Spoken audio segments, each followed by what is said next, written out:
ഇന്നത്തെ ഈ എപ്പിസോഡിൽ നാം പരിചയപ്പെടുത്തുന്നത് അറിയപ്പെടുന്ന എഴുത്തുകാരനും ശരിക്കും പറഞ്ഞാൽ ലോകത്തിലെ തന്നെ മതാതീത ദേവാലയത്തിൻ്റെ സ്ഥാപകനുമായ പ്രാപ്പുൽ നാരായണ മാഷാണ്. മാഷേ നമസ്കാരം.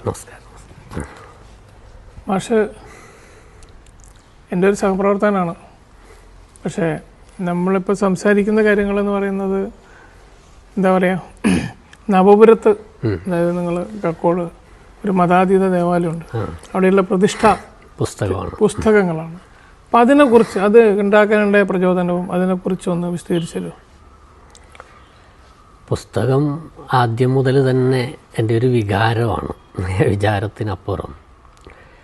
അക്ഷരങ്ങളിലൂടെ ഒരു സഞ്ചാരം ശരിക്കും എന്നെ രൂപപ്പെടുത്തിയത് അതാണ്, അതിനപ്പുറം ഒന്നുമല്ല. പ്രാപ്പോയിൽ സ്കൂളിൽ ഇന്ന് രാവിലെ ഞാനത് കേരള വിഷൻകാരോട് പറഞ്ഞതേ ഉള്ളൂ. പ്രാപ്പോയിൽ സ്കൂളിൽ ചക്രവാണി മാഷ് എൻ്റെ അധ്യാപകനായിരുന്നു. അദ്ദേഹം മരിച്ചുപോയി. അദ്ദേഹത്തിൻ്റെ ക്ലാസ്സുകൾ ചെറുപ്പകാലത്ത് തന്നെ വളരെയേറെ സ്വാധീനിച്ചിട്ടുണ്ട്, മലയാളം ക്ലാസ്സുകൾ. അപ്പോൾ ആ കാലത്ത് മലയാളം കവികളോട്, ചെറുശ്ശേരിയോട്, എഴുത്തച്ഛനോട്, നമ്പ്യാരോട്, അതല്ലെങ്കിൽ നമ്മുടെ കുമാരനാശാനോട് ഒക്കെയുള്ള ഒരു ഇഷ്ടം നമ്മിൽ ജനിപ്പിക്കുന്ന വിധമായിരുന്നു മാഷിൻ്റെ ക്ലാസ്സുകളെല്ലാം. അപ്പോൾ കവിതയുടെ ഉള്ളകങ്ങളിലേക്കുള്ളൊരു പ്രവേശകം എന്നുള്ള രീതിയിൽ ക്ലാസ്സുകൾ കിട്ടിത്തുടങ്ങിയത് ഒരു പക്ഷേ എന്നിലെ അക്ഷരസ്നേഹിയെ ഉണർത്തിയിട്ടുണ്ടാവും. അതിനുശേഷം ഞാൻ തലശ്ശേരി ബ്രണ്ണൻ കോളേജിൽ പ്രീ ഡിഗ്രിക്ക് പഠിക്കുമ്പോൾ അവിടെ സുഭദ്രാർജുനം എഴുതിയ വിഷ്ണുനാരായണ നമ്പൂതിരി എൻ്റെ അധ്യാപകനായിരുന്നു. എം എൻ വിജയൻ മാഷ്, ഞാനവിടെ ചേർന്ന വർഷമാണ് അദ്ദേഹം റിട്ടയറായി പോയത്. അതുകൊണ്ട് വിജയൻ മാഷെ അധ്യാപകൻ എന്ന രീതിയിൽ അനുഭവിക്കാനുള്ള യോഗം എനിക്കുണ്ടായിരുന്നില്ല. പക്ഷേ മാഷിൻ്റെ അക്ഷരങ്ങളെ അനുഭവിക്കാനുള്ള യോഗം വേണ്ടുവോളം ഉണ്ടായിട്ടുണ്ട്. അദ്ദേഹത്തെ കേൾക്കാനുള്ള യോഗവും ഉണ്ടായിട്ടുണ്ട്. അതേപോലെ ബഷീർ ദമേൻ ഡോക്യുമെൻ്ററി എടുത്ത എം എ റഹ്മാൻ അവിടെ അധ്യാപകനായിരുന്നു. എൻ പ്രഭാകരൻ മാഷ് അവിടെ അധ്യാപകനായിരുന്നു. അങ്ങനെയുള്ള അധ്യാപകരിലെ ഉള്ളൊരു പരിചയം, അതിൽ പ്രധാനി വിഷ്ണുനാരായണൻ മാഷ് തന്നെയാണ്. മാഷ് ഇംഗ്ലീഷാണ് എടുത്തിരുന്നത്, മലയാള അധ്യാപകനായിരുന്നുവെങ്കിലും. അപ്പോൾ മാഷോടുള്ള ഇഷ്ടം, ഈ അക്ഷരങ്ങളോടുള്ള ഇഷ്ടം മാഷോടുള്ള ഇഷ്ടമായി മാറുകയായിരുന്നു. അപ്പോൾ അക്കാലത്ത് കുത്തിക്കുറിക്കുന്ന കവിതകളൊക്കെ മാഷ കാണിക്കും, അപ്പോൾ മാഷ തിരുത്തി തരും. അങ്ങനെ കവിതകളിലേക്ക് എത്തിപ്പെടാൻ പറ്റി. പിന്നീട് എൻ വി കൃഷ്ണവാര്യർ, മാതൃഭൂമിയുടെ പത്രാധിപരായിരുന്ന എൻ വി മലയാളത്തിലെ മഹാപണ്ഡിതനായ കൃഷ്ണവാര്യരുമായിട്ട് ഒരു ഗുരുശിഷ്യ ബന്ധം കാണാതെ ഉണ്ടായി. ഞങ്ങൾ പരസ്പരം കണ്ടിട്ടേ ഇല്ല. മാതൃഭൂമിയിലേക്ക് ഞാനൊരു ആർട്ടിക്കിൾ അയച്ചിരുന്നു അക്കാലത്ത്. ആ ചെറുപ്പകാലത്ത് തന്നെ ഞാൻ ഈ ജനയുഗം വാരികയിൽ, നവയുഗം വാരികയിൽ, മാധ്യമം വാരാന്ത പതിപ്പിലൊക്കെ എഴുതുമായിരുന്നു. ശരിക്കും എനിക്ക് 19-ാം വയസ്സിൽ എൻ്റെ ആദ്യത്തെ പുസ്തകം പബ്ലിഷ് ചെയ്തിരുന്നു, മതവും മനുഷ്യനെന്നും പറഞ്ഞിട്ട്. അപ്പോൾ അങ്ങനെ എഴുതുമ്പോൾ ഈ ചെറുപ്പം നമ്മളിലുണ്ടാക്കുന്ന ഒരു അഹങ്കാരമുണ്ട്.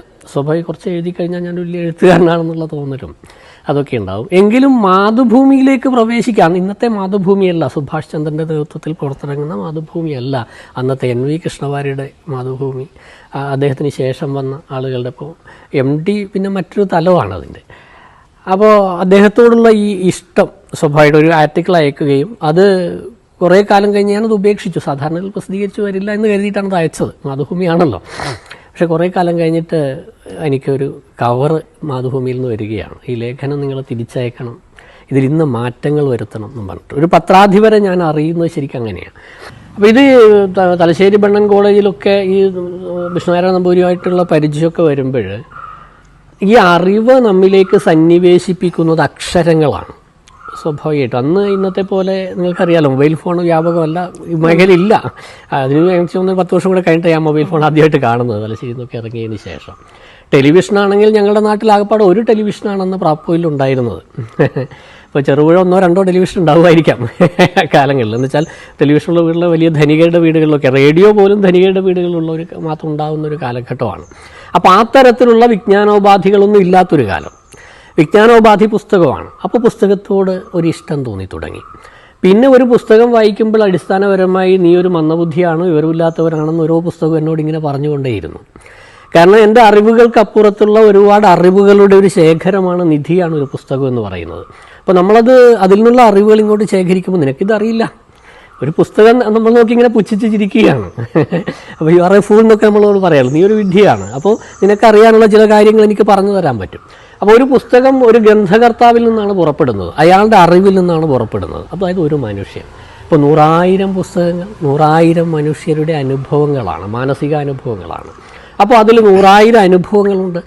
ആ അനുഭവങ്ങൾ വിജ്ഞാനം എന്ന രീതിയിൽ പുസ്തകങ്ങളിലൂടെ നമ്മിലേക്ക് സന്നിവേശിപ്പിക്കുന്നു. അപ്പോൾ അമൂർത്തമായിട്ടുള്ള ജ്ഞാനം എന്ന വസ്തുത അത് മൂർത്തമല്ല, നമുക്ക് തൊട്ടറിയാനൊന്നും പറ്റില്ല. അപ്പോൾ അതിൻ്റെ മൂർത്തമായൊരു ഭാവമായി പുസ്തകത്തെ അന്നേ ഞാൻ കണ്ടു. ചെറുപ്പത്തിലെ തന്നെ ഒരു 20 വയസ്സുള്ളപ്പോൾ തന്നെ ഞാനിവിടെ നവപുരം സാംസ്കാരിക വേദി രൂപീകരിച്ചിരുന്നു, കക്കോട്. 35 വർഷങ്ങൾക്ക് മുൻപ് കുറച്ച് ചെറുപ്പക്കാരെയൊക്കെ കൂട്ടി. പക്ഷേ അത് സാധാരണ പരിപാടി, അന്നവിടെ ഒരു സൗകര്യമില്ല, റോഡ് സൗകര്യമില്ല. ഇപ്പോൾ ജനറേറ്ററൊക്കെ തലച്ചുമടായി കൊണ്ടുവന്ന് അവിടെ പരിപാടികൾ ഞങ്ങൾ സംഘടിപ്പിച്ചിട്ടുണ്ട്. പക്ഷേ അന്ന് കുറച്ച് ഡാൻസ്, പാട്ട്, കുറച്ച് പരിപാടികൾ, ഇതൊക്കെ കഴിഞ്ഞാൽ തീർന്നു. പക്ഷേ മനസ്സിൽ ഇതാണ്. അപ്പോൾ ഇത് നാട്ടുകാരങ്ങനെ സപ്പോർട്ട് ചെയ്യില്ലല്ലോ. ഒരു പുസ്തകത്തെ ആരാധിക്കാനൊന്നും ഒരിക്കലും നാട്ടുകാർ സന്നദ്ധരല്ല. അവർ സാധാരണ ദൈവങ്ങളെയാണ് അവർക്ക് വേണ്ടത്. അപ്പോൾ പുസ്തകത്തെ പ്രതിഷ്ഠിക്കുക എന്ന് വെച്ചുമ്പോൾ നാട്ടുകാരതിന് സഹകരിക്കില്ല. നമ്മൾ അന്ന് പരിപാടികൾ സംഘടിപ്പിച്ച ചെറിയ സംഭാവനകളൊക്കെ വാങ്ങിയിട്ടാണ് 2 രൂപ, 5 രൂപ, 10 രൂപയൊക്കെയാണ് തരിക. ഇപ്പോൾ അതെ, ഈ നവപുരം, ഇപ്പോഴത്തെ നവപുരം പിന്നീട് ഞാൻ അതിലേക്കാണ് വരുന്നത്. അപ്പോൾ അന്ന് അതന്നെ അങ്ങനെ തന്നെ അത് കൊണ്ടുപോകാൻ പ്രയാസമായിരുന്നു. പിന്നീട് എൻ്റെ ഈ ലക്ഷ്യം പറഞ്ഞപ്പോൾ പലർക്കും അതിനോട് താല്പര്യം, പുസ്തകാരാധന അല്ലെങ്കിൽ ജ്ഞാനത്തിൻ്റെ വഴികൾ തുറക്കുക, പുസ്തക സംവാദങ്ങൾ സംഘടിപ്പിക്കുക, ഇതിനോടൊന്നും താല്പര്യം ഉണ്ടായിരുന്നില്ല ആ കൂട്ടുകെട്ടിന്. അപ്പോൾ പിന്നെ എൻ്റെ മനസ്സിൽ ഒരിഷ്ടം ഈ പുസ്തകത്തോടുള്ള, എനിക്കിത് സാധ്യമാക്കിയേ തീരൂ, ഇതെൻ്റെ ആഗ്രഹമാണ്, ഇതെൻ്റെ ഡ്രീമാണ്. അപ്പോൾ ആശയത്തിന് പുറകെ ഞാൻ തന്നെ സഞ്ചരിക്കേണ്ടിയിരിക്കുന്നു, മറ്റുള്ളവരെ വിഷമിപ്പിക്കേണ്ടതില്ല.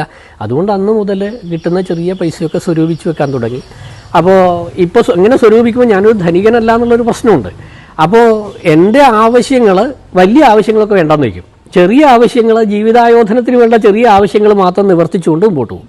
അപ്പോൾ അങ്ങനെ മാറ്റിവെച്ച പണം ഒരു 30 വർഷത്തോളം പൈസ സ്വരൂപിച്ചിട്ടാണ് ഞാൻ നവപുരം ദേവാലയം ഈ 2021 അതിന് തറക്കല്ലിടുന്നത്. എന്നുവെച്ചാൽ എൻ്റെ അധ്വാനമാണത്, ആദ്യം മുതൽ ഒടുക്കം വരെ. അപ്പോൾ ഞങ്ങൾ ആരോടും സംഭാവന ചോദിക്കരുതെന്നൊരു തീരുമാനം എനിക്ക് ആദ്യമേ ഉണ്ടായിരുന്നു. കാരണം ഇപ്പോൾ നമ്മുടെ നാട്ടിൽ ഒരു ദിക്കിലും സംഭാവന കൊടുക്കപ്പെടുന്നില്ല. അപ്പോൾ മലയാളത്തിൽ ആ വാക്കിൻ്റെ അർത്ഥം വളരെ വിശാലമായൊരർത്ഥമുണ്ട്. അപ്പോൾ ഒരു നന്മ വിചാരിച്ചിട്ട് നമ്മൾ ചെയ്യുന്നതാണ് സംഭാവന, സംഭാവനയാണത്. പക്ഷേ ഇപ്പോഴും പിടിച്ചു പറയുകയാണ്. നമ്മുടെ വീട്ടിൽ വരുന്നു, നിങ്ങൾക്ക് 5000 രൂപയുടെ കുറിപ്പ് എഴുതി തരുന്നു, അത് കൊടുത്തേ തീരും. അതൊരു പിടിച്ചു പറയുക അടിസ്ഥാനപരമായി. നമുക്കിഷ്ടം ഉണ്ടാവില്ല. അങ്ങനെ ഒരു പണം വാങ്ങുമ്പോൾ അവിടെയുള്ള ദൈവം ഇറങ്ങിപ്പോകുമെന്നാണ് എൻ്റെ ഒരു വിചാരം. സ്വാഭാവികമായിട്ട് ഒരു ദരിദ്രൻ്റെ വീട്ടിൽ ചെന്ന് അയാൾക്ക് 1000 രൂപ അല്ലെങ്കിൽ 5000 രൂപ മുറിച്ച് കൊടുക്കുമ്പോൾ ഏത് ക്ഷേത്രത്തിന് വേണ്ടിയിട്ടാണോ അത് നടക്കുന്നത്, അവിടുത്തെ ദൈവം സ്വാഭാവികമായിട്ട് അവിടെ ഇറങ്ങിപ്പോകും. ഈ ദൈവം ജ്ഞാനമാണെങ്കിൽ, മഹത്വമാണെങ്കിൽ, നന്മയാണെങ്കിൽ, നമ്മൾ ഉദ്ദേശിക്കുന്ന ദൈവികത അതിലുണ്ടെങ്കിൽ സാധാരണക്കാരനെ ബുദ്ധിമുട്ടിക്കുന്നതാവരുതല്ലോ ദൈവം. അപ്പോൾ അതുകൊണ്ട് ഇങ്ങനെ ആളുകളോട് കണക്ക് പറഞ്ഞ് കാശ് വാങ്ങുന്ന ഏർപ്പാട് വേണ്ട. പക്ഷേ ഇതിന് നിലനിൽക്കണമല്ലോ. ആദ്യകാലത്തൊക്കെ ഞാൻ എൻ്റെ വഴിയിൽ നിന്നാണ് ഇതുവരെയുള്ള എല്ലാ പണവും ചെലവഴിച്ചത്. പക്ഷേ അതിന് നിലനിൽക്കണം. ഒരു വ്യക്തി എന്ന രീതിയിൽ എനിക്കിതിനെ മുമ്പോട്ട് കൊണ്ടുപോകാൻ പറ്റില്ല, പരിമിതികളുണ്ട്. അപ്പോൾ ഈ ചില ആളുകൾക്ക് ഈ ആശയത്തോട് താല്പര്യമുള്ള ആളുകളുണ്ടാവും. അവർ നൽകട്ടെ, ചോദിക്കാതെ നൽകട്ടെ. അങ്ങനെയാണെങ്കിൽ സ്വീകരിക്കാം. ഇപ്പോൾ വളരെ കുറച്ച് ആളുകൾ, 1000 പേരവിടെ വരുന്നുണ്ടെങ്കിൽ 4-5 ആളുകൾ എന്തെങ്കിലും ഡൊണേറ്റ് ചെയ്യും. ചിലർ മോശമല്ലാത്ത തുക ചെയ്യാറുണ്ട്. ഇപ്പം ഉത്സവമൊക്കെ വരുന്നുണ്ട്. ഉത്സവത്തിന് ചിലവല്ല. ശരിക്കും ഒരു വർഷം ഞാൻ കുറിവെച്ചിട്ടൊക്കെ ഉണ്ടാക്കുന്ന പണം കൊണ്ടാണ് ഉത്സവം നടക്കുന്നത് അവിടെ. കാരണം നവപുരത്തെ ഉത്സവത്തിന് 9 ദിവസത്തെ ഉത്സവമാണ്. ഞങ്ങൾ ശരാശരി ഒരു 3 ലക്ഷം രൂപ ചിലവ് വരും. 3 മുതൽ 4 ലക്ഷം രൂപ വരെ ചിലവ് വരും. ഇത് ഓരോ വർഷവും ഞാൻ ഉണ്ടാക്കുന്ന തുകയാണ്. അപ്പോൾ 4 ചില വർഷങ്ങൾ 5 ലക്ഷമൊക്കെ ചിലവാകും. അങ്ങനെ ചിലവാകുമ്പോൾ ചിലപ്പോൾ ഒരു 50,000 ഒക്കെ കിട്ടിയെന്നിരിക്കും ആകെ പലരും തന്നത്. ബാക്കി മുഴുവൻ കയ്യിൽ നിന്ന് ഉണ്ടാക്കേണ്ട ഒരവസ്ഥയാണ് ഉണ്ടാവാറുള്ളത്. പിന്നെ അതിനോടനുബന്ധിച്ച് നമ്മൾ ചെറിയ മിനുക്ക് പണികളോടെ കെട്ടിടത്തിൻ്റെ പണികൾ നടക്കുന്നുണ്ട്, മറ്റു കാര്യങ്ങളൊക്കെ നടക്കുന്നുണ്ട്. അതൊക്കെ ഇങ്ങനെ നടന്നു പോവുകയാണ്. ഇപ്പോഴത്തെ ഒരവസ്ഥയെന്ന് വെച്ചാൽ നമുക്ക് വലിയ ധനം അതിനുവേണ്ടി മാറ്റിവെക്കാനില്ല. കാരണം ഇപ്പോൾ പാരൽ കോളേജുകളുടെ ഒരു അവസ്ഥ സാധാരണ ഇതിൽ നിന്നുള്ള വരുമാനമാണ് കൂടുതൽ അങ്ങോട്ട് പോയിരുന്നത്. പിന്നെ പ്രഭാഷണങ്ങളിൽ നിന്നുള്ള വരുമാനമാണ്. ഇപ്പോൾ പുറത്തെനിക്ക് പ്രഭാഷണത്തിന് പോകാൻ പറ്റാത്തൊരു ശാരീരികാവസ്ഥയുണ്ട്. ദൂരെയൊന്നും യാത്ര പറ്റുന്നില്ല, ധാരാളം വിളികൾ വരുന്നുണ്ടെങ്കിലും. അപ്പം എന്നാലും മോശമല്ലാത്തൊരു പൈസ എനിക്ക് പ്രഭാഷണത്തിലൂടെ വന്നിരുന്നു. പിന്നെ ഈ പുസ്തകങ്ങൾ, നവപുരത്തിൽ പുസ്തകങ്ങൾ, നമ്മളതിനെ പബ്ലിക്കേഷൻ ഡിവിഷൻ, നവപുരം ദേവാലയത്തിൽ ഇപ്പോഴും 8000-ഓളം പുസ്തകങ്ങളാണ് അവിടെ ഉള്ളത്. പലരും തന്ന പുസ്തകങ്ങൾ. ഞാൻ പറയുന്നത് ചെറുശ്ശേരി പ്രസാധനാലയം എന്നും പറഞ്ഞിട്ട് ഒരു പബ്ലിക്കേഷൻ ഡിവിഷൻ നമുക്കുണ്ട്. അതിലൂടെ പുസ്തകങ്ങൾ നമ്മൾ പുറത്തിറക്കുന്നുണ്ട്. അപ്പോൾ അവിടെ വരുന്ന ആളുകൾ പുസ്തകം വാങ്ങുന്നത് ഞങ്ങളുടെ ഒരു വരുമാനമാണ് അടിസ്ഥാനപരമായിട്ട്. അപ്പോൾ അങ്ങനെ വിറ്റ് കിട്ടുന്ന പണം, പിന്നെ എൻ്റെ പ്രഭാഷണങ്ങളിൽ നിന്നും മറ്റ് കിട്ടുന്ന പണം, പിന്നെ ഈ PMS നിന്നൊക്കെ ഞാൻ സ്വരൂപിച്ച, കോളേജിൽ നിന്ന് സ്വരൂപിച്ച ധനം, ഇതൊക്കെ ഉപയോഗിച്ചിട്ടാണ് ഇപ്പോഴത് മുമ്പോട്ട് പോകുന്നത്.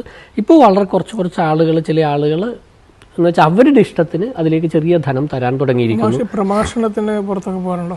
പുറത്തൊക്കെ പോകാറുണ്ട്. വിളിച്ചെടുത്ത് ഒക്കെ മുമ്പ് ധാരാളം പോകാറുണ്ടായിരുന്നു. മറ്റു സ്റ്റേറ്റിലും പോകാറുണ്ടായിരുന്നു. ഇപ്പോഴും കുറവാണ്. കുറവെന്ന് വെച്ചാൽ ഒന്ന് നവപുരത്തിൻ്റെ പ്രവർത്തനങ്ങൾ വളരെ കൂടുതലുണ്ട്. പിന്നെ ഈ മേഖലയിൽ തന്നെ ധാരാളം മറ്റു പ്രഭാഷണ പരിപാടികൾ വരുന്നുണ്ട്. ദൂരെ പോകുന്ന എനിക്ക് ശാരീരികമായ ചില പ്രശ്നങ്ങളുണ്ട്.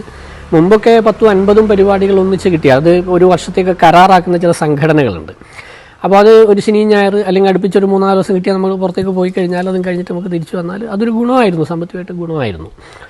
അപ്പോൾ ഇപ്പോൾ അങ്ങനെയുള്ളത് കുറവാണ്. ഇപ്പോഴും വിളി വരുന്നുണ്ട്, പക്ഷേ എനിക്ക് ഏറ്റെടുക്കാൻ പറ്റാത്ത ചില ശാരീരിക പ്രയാസങ്ങളുണ്ട്. എന്നാലും അപൂർവം അത്യാവശ്യം പോകുന്നുണ്ട് വിളിക്കുന്നിടത്തേക്ക്. അപ്പോൾ മാഷേ, അപ്പോൾ എൻ്റെ PM അപ്പോൾ കാര്യങ്ങൾ മാഷ് പറഞ്ഞു.